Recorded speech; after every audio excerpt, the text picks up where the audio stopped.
నెల్లూరు ముంబై జాతీయ రహదారిపై తమ షెడ్డును పడగొట్టారని షబ్బీర్ అనే వ్యక్తి ఆవేదన వ్యక్తం చేశాడు. పడమటి నాయపల్లి లింక్ రోడ్ దగ్గర సర్వే నెంబర్ 36లో తనకు పట్టా కలిగిన 5 సెంట్ల పొలంలో రేకుల షెడ్డు నిర్మించుకున్నారని తెలిపాడు. ఇది ఓర్వలేని కొందరు తన మీద కేసులు పెట్టించి పడగొట్టించారని అన్నారు. ఈ విషయంపై కలెక్టర్కు ఫిర్యాదు చేసినట్లు చెప్పారు.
నెల్లూరు ముంబై జాతీయ రహదారిపై తమ షెడ్డును పడగొట్టారని షబ్బీర్ అనే వ్యక్తి ఆవేదన వ్యక్తం చేశాడు.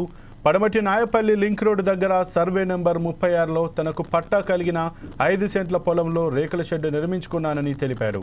ఇది ఓర్వలేని కొందరు తన మీద కేసులు పెట్టించి పడగొట్టించారని అన్నారు. ఈ విషయంపై కలెక్టర్కు ఫిర్యాదు చేసినట్లు చెప్పారు.